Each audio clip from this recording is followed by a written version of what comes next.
Good morning students. I welcome you to today's biology class. Before starting with today's topic, let us repeat what we have learned in the last class. In the last class, you have identified that this is a Spirogyra, and we have studied that how Spirogyra undergoes asexual reproduction by fragmentation method, is not it? Then we have studied what is regeneration, another asexual reproduction, and we have seen how Hydra and Planaria from the broken ends they regenerate with the help of some special cells, and then they repair their parts and then they multiply their number, is it not? Then we studied about the budding. So budding is a type where a bud or an outgrowth is formed, and an outgrowth grows in size and detaches from the parent body. Okay, and we saw budding in Hydra, we saw budding in yeast, in fungi. Now today what we are going to learn? Today we are going to learn about the remaining two of the asexual reproduction which are left out, the vegetative propagation and the sporulation. Okay, so before starting with the class, let us know what are the learning objectives of this class. After this class, you will be able to explain, okay, what is the vegetative propagation method, what is the method of sporulation. You will be able to give some examples of organisms which undergo vegetative propagation and sporulation. You will be able to draw how vegetative propagation and sporulation is occurring in these organisms, okay. Now let us get started with the first topic, is vegetative propagation. See, vegetative propagation is an asexual mode seen in higher plants. Higher plants means the plants which are of large size, angiosperms and gymnosperms. Okay. Now some plant body parts like roots, stem, leaves, those parts they undergo what, they are involved in vegetative propagation, and them we call as what, vegetative propagules. Okay. These plant parts then detach from the main body of the plant, and then they grow into a new individual. Okay, and this new individual and the parent plant, we call them as what? We call them as clones because they are genetically similar. Okay, some examples of vegetative propagules are rhizome, the tuber of potato, rhizome of ginger, the tuber of potato. As we move into the class, we'll get to know what are these examples. Fine. So this vegetative propagation can be divided into two major types: natural, which occurs in nature without our intervention. It may occur by the root, by stem, by leaf. Okay, so let us see some examples. Now in this image you have seen that roots, they are involved in vegetative propagation. This is an example of dahlia. Okay, dahlia flower. So roots, if we break a root and plant, we will find a new plant being produced, born by the dahlia. Okay, then roots in sweet potato, they are also producing some buds, you can see, and these buds are growing into a new plant. Okay, now vegetative propagation now by stems. Root, we have seen two examples. Stem in strawberry, you have seen how the stem is like it's moving out. Okay, it's moving out like this, and it is producing some roots at the nodes, and a new plant is formed at a distant place. So this is the vegetative propagation by stem in strawberry, we see. Then in case of grass, we see vegetative propagation. Okay, in banana we see by the stems. Okay, by the stem the vegetative propagation occur. In the very common potato, see potato, this tuber, okay, this tuber what is there which we eat, this tuber of potato is actually not the root. Okay, how many of you are clear of it? It's not the root, it is actually the stem. Okay, and the stem produces buds. From a bud we get a new plant actually. Now then vegetative propagation by the rhizome of ginger and turmeric. Okay, that structure which we actually eat, it is the stem, not the root. Many students, they get confused. It's not the root, it's the stem. Stem has got the nodes. Okay, and this stem develop into what, they form the buds, they form the roots, and they from the bud we get a new plant. And then vegetative propagation by stem in water hyacinth. Water hyacinth, you all know, you have seen in the ponds. Okay, this is a kind of a weed, so it also grows with the help of what, stem. Then vegetative propagation by stem in case of chrysanthemum flower too. Then in case of pistia by stems. Then in leaf we see an example of bryophyllum, where the edge of the margin of the leaf, it produces some buds. Okay, and each of these buds grows into a new plant. Okay, so what we have seen in natural vegetative propagation, any of the body part like root, stem and leaf, they form some buds, and the buds grows into a new plant, and then the new plant detaches from the parent plant, and this parent plant and the new plants, we call them as clones, because genetically they are similar. Asexual reproduction will obviously produce similar organisms, is it not? Next kind of vegetative propagation after natural, another type is what? Artificial, which we human beings we do, okay, for our benefit. Like very common kind of artificial vegetative propagation is what? Cutting, layering and grafting. Okay, so what is cutting? Cutting is very easy. You have seen your parents or maybe in your home grandparents doing, our gardener doing it in our garden. So in this, what is done, one of the branch, okay, one of a healthy branch is cut and it is planted, and from the nodes new buds, roots will come up from that cut out stem. Okay, so that is our kind of what, there is a kind of vegetative propagation only done by us. Another kind is what? Another kind is layering.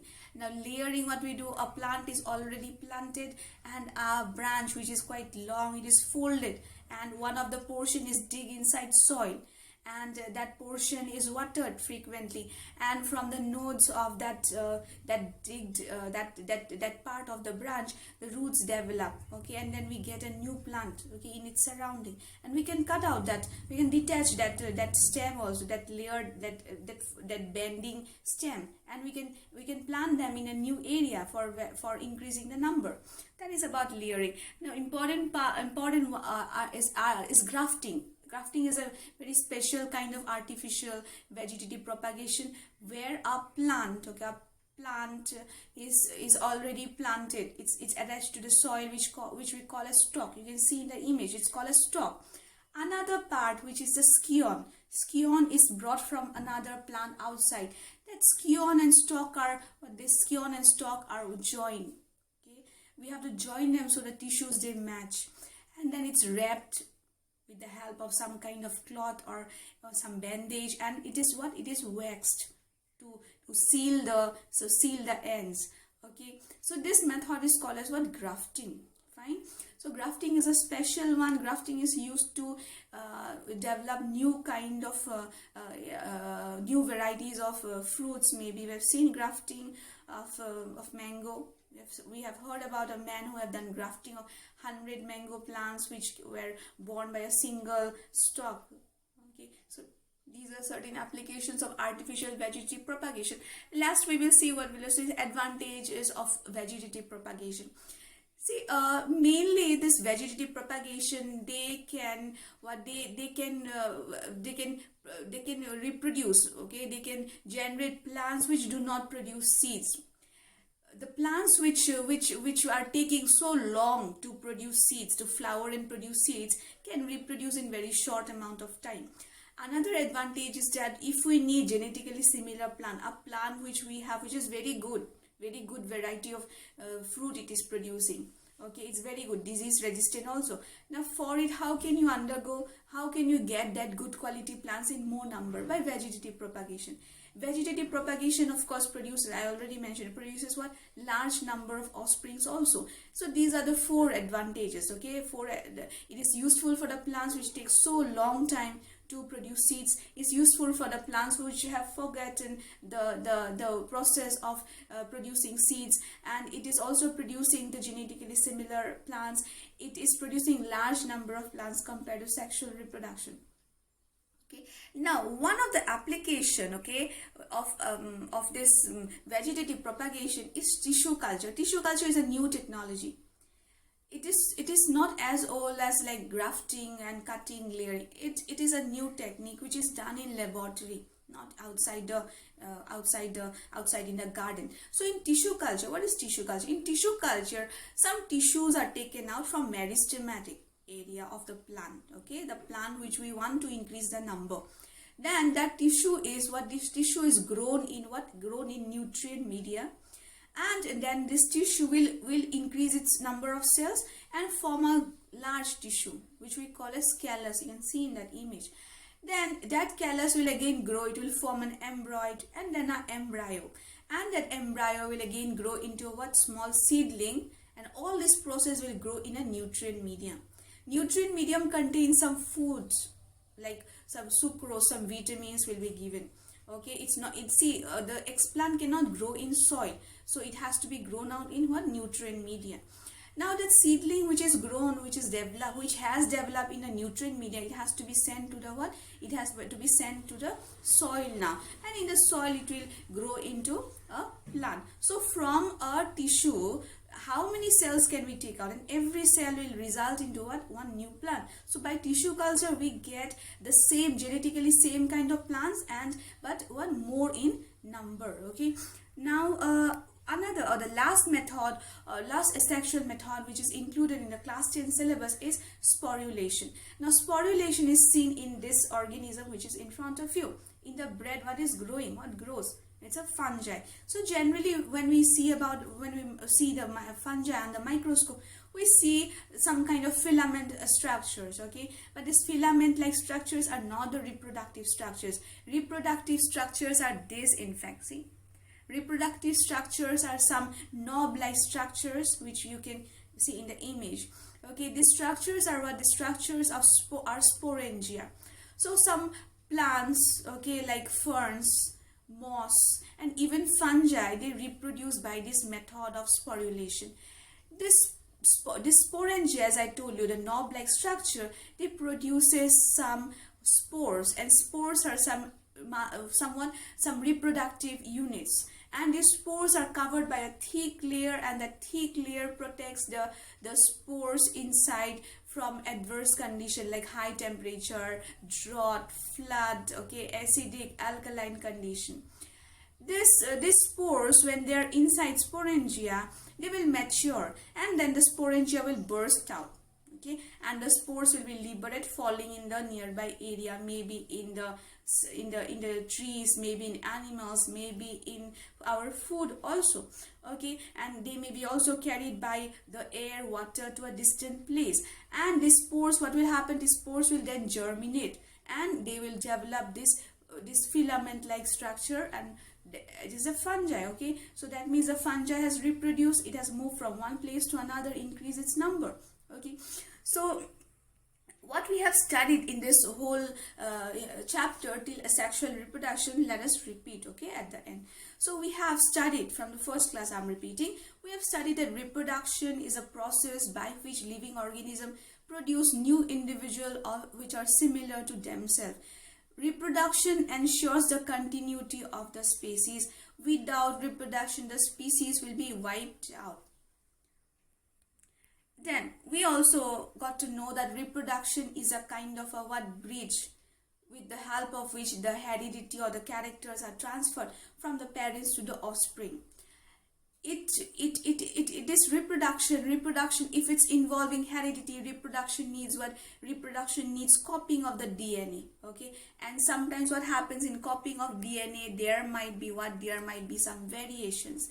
The bad variations are not kept, they are omitted, but good variations in DNA are kept, and then they are passed from one generation to the next. Okay, they will go on. These variations are very useful because these good variations will help the organism to survive in adverse or a change or a new condition, to adjust to the new condition. These variations are actually the basis of evolution, because good variation will gather one after another, and then we'll get a new species. That is only evolution, right? This was about reproduction and variation, advantages of variation. Next, we started learning about asexual reproduction. We got to know that asexual reproduction has three characteristics. It do not involve more than one parent. It do not form gametes. The gametes do not fuse, and it is also involving the mitotic kind of cell division, not meiosis. Then we studied the different forms of asexual reproduction. We started with fission. Fission again divided into two types, binary and multiple fission. Then after fission, we studied about fragmentation, and which is seen in Spirogyra, then regeneration in Planaria, Hydra, then budding in yeast, fungi. Then today we studied about vegetative propagation through the plant parts like the stem, root, and the leaf. and then finally the last kind we studied about the spore formation or sporulation, where the reproductive units are called spores and then they are liberated. The spores are produced in sporangia, okay, which we have seen in fungi. So with this we complete the syllabus of PT1. Okay, so I request you to go through the videos of these chapters and the previous chapters also again, if it is with you. Please read the textbook very well, understand the concept. These questions are going to be little bit critical, application based. So think, don't memorize, think what you have studied. Practice by writing in the copy. Biology is very needed in biology. Make some charts, make columns, make diagrams. Practice the diagrams, very important. Okay, then I will upload the homework also in the WhatsApp group. Please do the homework and submit on time, the date given by the teacher. Okay, so thank you. For any doubt you can ask my help. Thank you for attending the class once again, students.